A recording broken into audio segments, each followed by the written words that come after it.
Office politics. The hidden battlefield where weaklings collapse, where cowards whine, where fools waste their breath on gossip instead of conquest. You think hard work will save you? You think merit alone will crown you? Pathetic. The truth is brutal. You either master this arena, or you will be chewed up, spat out, and forgotten. But for those who dare, for those willing to rise above gossip, above insecurity, above the pathetic games of the herd, there are laws, not laws of survival, laws of domination. If you wield them, you do more than survive office politics. You weaponize it. You turn every rival into a pawn, every system into a shield, every step into a march toward power. So listen closely. What follows are not tips, not tricks, not workplace hacks. What follows are the iron laws of power inside the political jungle of the workplace. Break them, and you'll be eaten alive. Master them, and you will rule. Strip motives. Bare, crush assumptions. Most people are hopeless at reading a room. Someone ignores them, doesn't invite them, delays a reply. And the insecure brain, like a wounded animal, snarls. They're jealous. They're plotting. They want to take me down. Pathetic. You are not that important. The world does not rotate to massage your ego. Here's the unforgiving truth. People act for themselves, for fear, for hunger, for wounded pride. Rarely for you, never for your drama. So stop drowning in pity. Learn the first law of power. Interrogate motives, never assume. Ask clean, brutal questions. Why are they doing this? What are they afraid of? What do they want? What hidden project has nothing to do with me? This single shift kills victimhood. Dead. And when victimhood dies, you become untouchable. Picture it. At work, your boss cuts you off. Do you pout and whisper sabotage?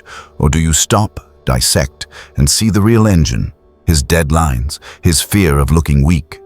Now you don't melt. You maneuver. Your friend cancels at the last minute. Do you assume rejection? Or do you see the honest motive? Exhaustion, crisis, cowardice, and conserve your energy for real enemies. You've just dodged a needless battle. Machiavelli studied this. A ruler survives not through sentimental assumptions of loyalty, but by stripping every move to its root motive. Cesare Borgia did not react to flattery. He exposed the fear behind it. Then he acted with surgical force. That's why his rivals trembled. The weak invent conspiracies. The strong pick them apart. The paranoid reacts. The strategist dissects. Ask yourself, do you live as the fragile ego, spinning fairy tales to justify hurt? Or as the Machiavellian, untouchable because you see through every mask? Master this law, and your inner discipline becomes a weapon.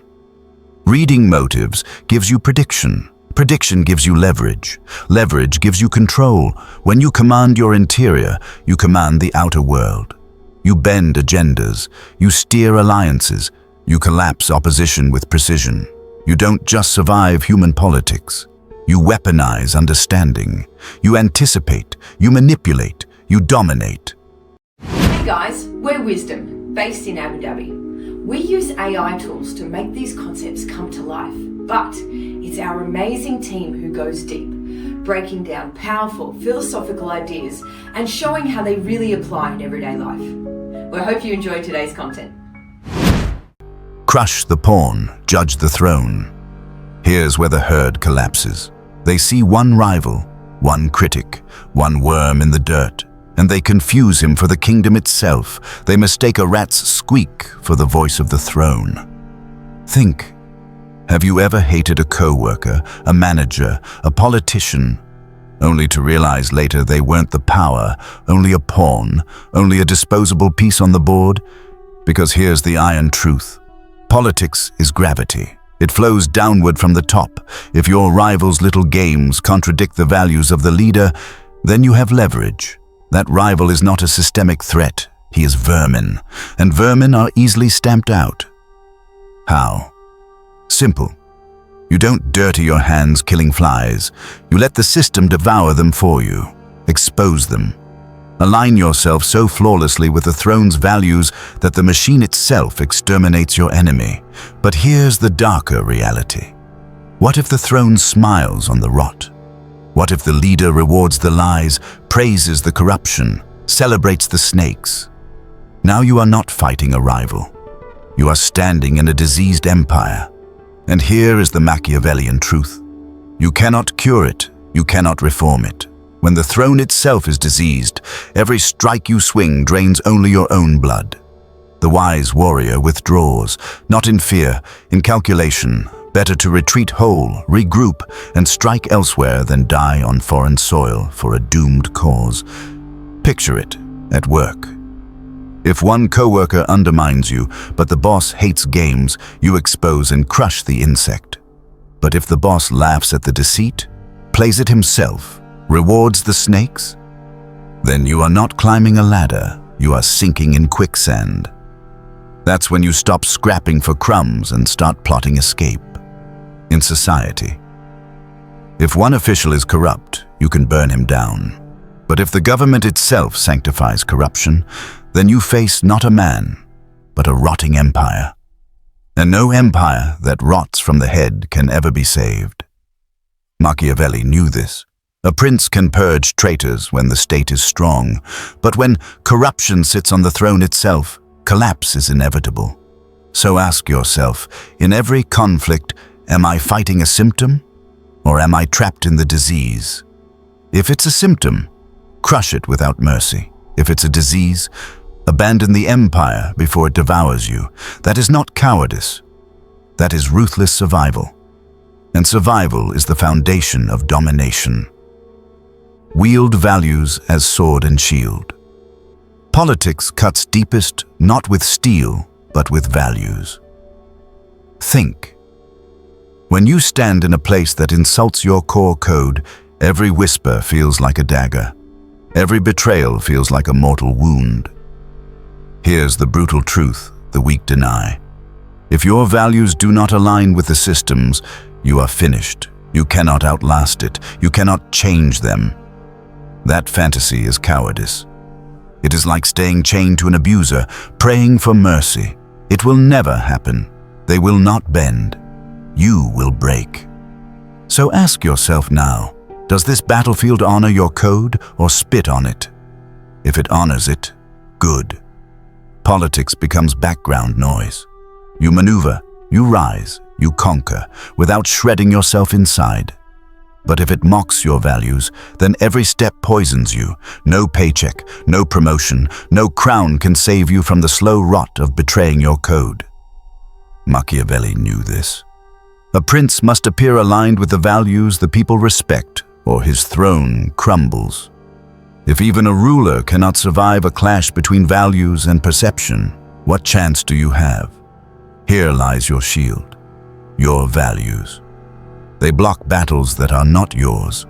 Here lies your sword, your values.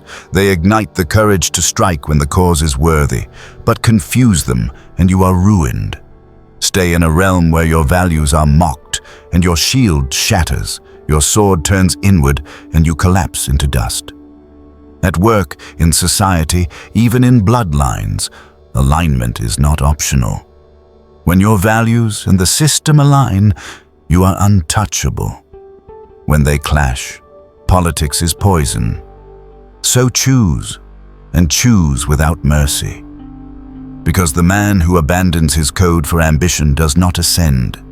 He decays, he rots, bleed in silence, hunt in power. This is where the herd collapses. They feel the pressure. They suffer the weight of politics. And what do? They gossip. They whine. They bleed in public. But understand this. The moment you bleed, predators close in. The instant you complain, you brand yourself weak. You think you're venting stress. In truth, you are tossing yourself to the sharks. You become the very insect you despise. A petty gossip, a background extra in the very game you swore you'd dominate. Venting is not release. Venting is surrender. Never indulge in rumor. Never badmouth. Never rant to colleagues. That is the conduct of slaves, not strategists. Instead, embrace silence. Cold, calculated, predatory. Let fools chatter and leak their strength. You conserve yours, because silence is not emptiness. It is power. It is control. It is the question that haunts the room. What does he know? What is she planning? Machiavelli warned princes, avoid contempt, avoid hatred, never show weakness. A ruler who vents is predictable. A ruler who gossips is despised. But a ruler who holds his tongue, he is feared. At work, picture two colleagues clawing each other apart, spilling every frustration. Then picture you, silent, unreadable, immovable. Who radiates strength? Who commands respect? In society, friends gossip to bond. But when you refuse, when you stay quiet, your silence becomes gravity. Others lean in, drawn by the power of what you don't reveal. This is the transformation, from swamp to chessboard, from noise to strategy, because the one who never vents, never gossips, never bleeds in public, becomes untouchable. And every opponent becomes a pawn to be moved. Every fool who bleeds becomes prey. Every silence you hold becomes a blade at their throat. Rule the stage. Command the story. Fools think hard work speaks for itself. Idiots believe merit alone will crown them. Pathetic. Here is the truth. It is not what you do that matters. It is what others see and what others believe.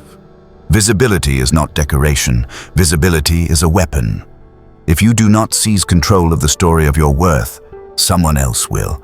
And when they rewrite it, they won't just steal your credit. They will erase you from history. So what must you do? You master perception. You showcase victories with precision. You align your work with powerful eyes. You plant seeds of influence in the soil that matters. Never wait to be discovered. Never pray that credit will find you. Drag credit into the light. Chain it. Force it to kneel. At work, this means you don't just finish the project. You make sure the throne knows who finished it.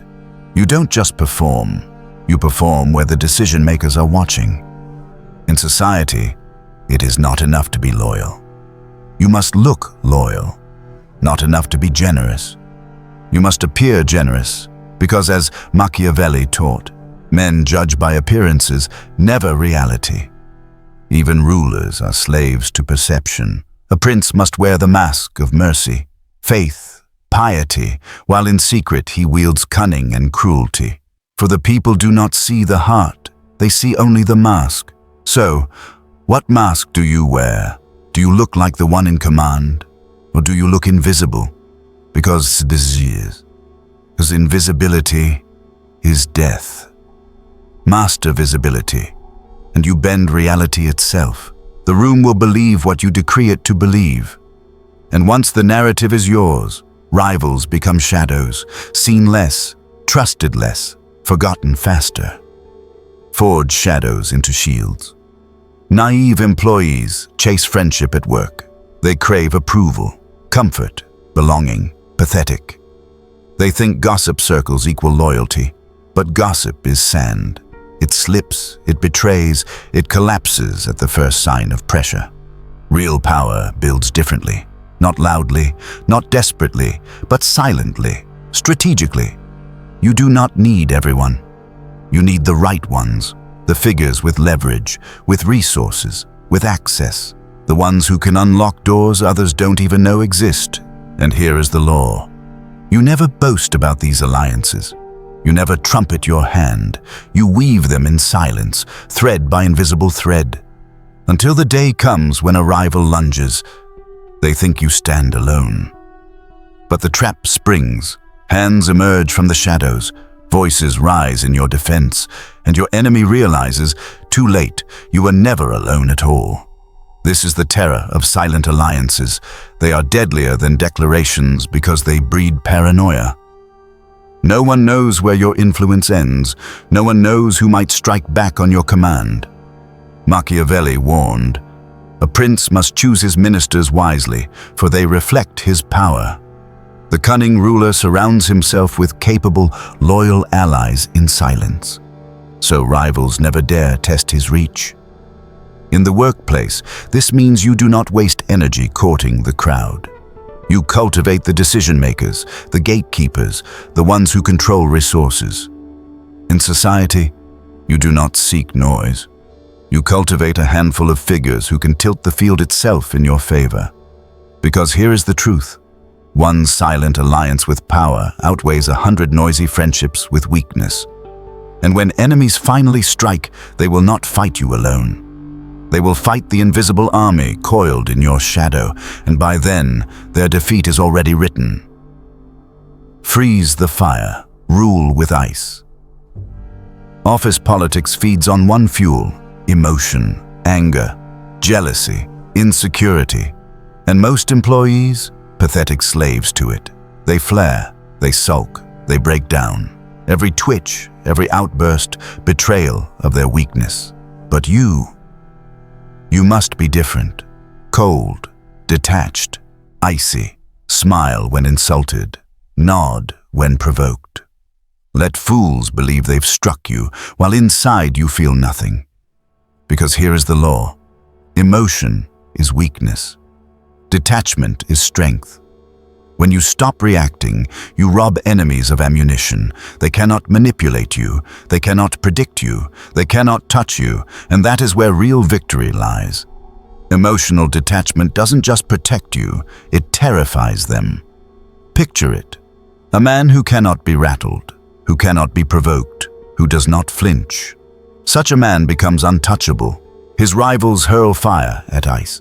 The flames roar, but when the ashes settle, he is still standing. Machiavelli warned, "A prince must never reveal fear, never show weakness. The ruler who loses composure forfeits respect, but the one who stays calm while others burn commands awe." At work, imagine two fools locked in a shouting match, veins bulging, faces red. Then picture you, silent, still, composed. Who looks stronger? Who wins? In society, when others rage, your calmness unsettles them. Your silence becomes their mirror, exposing their lack of control. And in power struggles, nothing cuts deeper than unpredictability. If they cannot provoke you, they cannot control you. So burn this law into your mind. Be ice while others burn. And in their fear of your composure, they will hand you power. Office politics is not chaos. It is not survival of the loudest. It is not luck of the boldest. It is strategy. It is the art of piercing through your fragile ego, of dissecting motives, of aligning with power, of striking when the moment is ripe, and withdrawing when the field is poisoned. Most of your enemies, they choke on insecurity. They bleed themselves dry through gossip. They waste their strength in petty theatrics. But not you, because you are no longer reacting, you are orchestrating, and in orchestration lies true power. First, power over yourself, the discipline to stay silent, the composure to remain ice, the iron shield of values that cannot be bought or bent. Second, power over others, the leverage of silent alliances, the weapon of visibility, the control of narrative, and finally, power over the entire game. When you master the pieces, you master the board. When you master the board, you dictate the war. This is not survival. This is domination. And the throne belongs not to the loudest voice, not to the busiest worker, but to the cold strategist who transforms politics into his battlefield. Thanks for spending time with us. If this sparked a new way of thinking, hit like and subscribe to keep the ideas flowing. And don't forget, check the description for the links to the resources and the original books we used today. We'll see you in the next one.